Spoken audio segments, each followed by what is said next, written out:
Yo, what's up mga kadada? So for today's vlog, samahan niyo ko. Pupunta ako ngayon sa masjid kasi Ramadan ngayon dito sa Saudi Arabia. So makikisama ako ngayon sa mga kasamahan kong Muslim dito sa Saudi Arabia kasi every 6 PM meron silang libreng pakain sa masjid. Yung masjid pa yun, ito pa yung simbahan nila. So tara, let's go. Bali, first time ko palang maka-experience ng Ramadan dito sa Saudi Arabia. Hindi ko kaalain na ganito ka-welcoming ang mga Muslim sa mga kagaya kong hindi Muslim mga kadada. Ito palang kanilang masjid na tinatawag, kumbaga simbahan sa atin mga Christian. At dahil first time ko ma-experience ng Ramadan dito sa Saudi Arabia, kaya naman excited ako. Sakto nga din, kaka-out lang namin sa aming work. Kaya niyaya ako dito ng mga kasamahan ko sa trabaho, lalo ng mga kasamahan kong Muslim na pupunta sa masjid kasi daw meron daw libreng pagkain tuwing 6 PM ng hapon dito sa kanilang masjid na tinatawag mga kadada. So mangha-mangha ako mga kadada. So ganito ka talaga ka-welcoming mga Muslim sa mga kagaya kung hindi nila katulad ng Muslim mga kadada. Kaya let's go!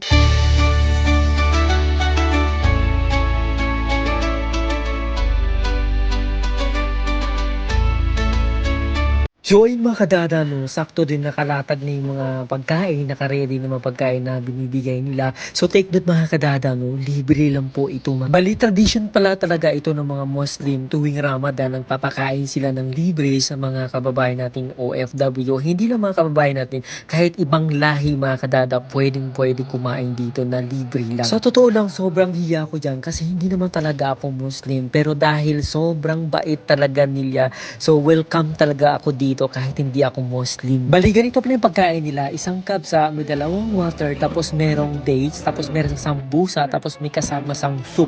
So, ganun kagalante yung mga Muslim. Tapos meron pa silang kasamang almaray na gatas, mga kadada. So, ayun mga kadada, no, konting trivia lang mga kadada. Sabi ng kasama ko ditong Muslim na Pinoy, pag umpisa na daw silang humiyaw o umpisa ng kumanta o kumbaga umpisa ng prayer, kumbaga sa atin, ay pwede nang kumain mga kadada. Ibig sabihin yan, pag hindi pa nag-umpisa na humiyaw o ibig sabihin hindi pa umpisa na kumanta sa kanilang masjid or simbahan, ay hindi pa pwedeng kumain. So, respect na lang sa kanilang tradition mga kadada, no? At dahil umpisa nang humiyaw, ay ibig sabihin na ay pwede nang kumain. So, ayan, kumain na rin ako dyan. So, ang sarap ng pagkain nila, isang kabsa na chicken.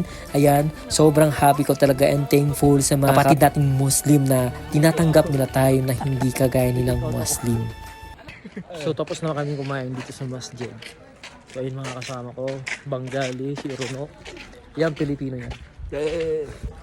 So thank you Allah. Thank you sa food.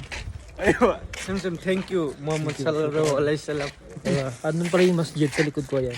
Doon kami kumain. Ikada, this is for Kepsa, for thank you for Allah God. Sino maganda rin pala yung pang Muslim, no? Kasi kahit ibang relihiyon, pwede rin kumain.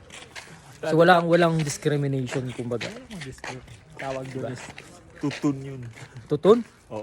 Ito kasi Muslim to, kasama kayo. Ito Hindu, right? Yes, Hindu. Hindu. Okay. From Bangladesh. Or no? From India, Samsung together. Into Bangladesh. Not India. Shukran sa food. Thank you. So yun, maraming salamat sa pagbaroon sa video ko ito. Thank you. Kita-kits tayo ulit sa mga susunod kong vlog. Bye!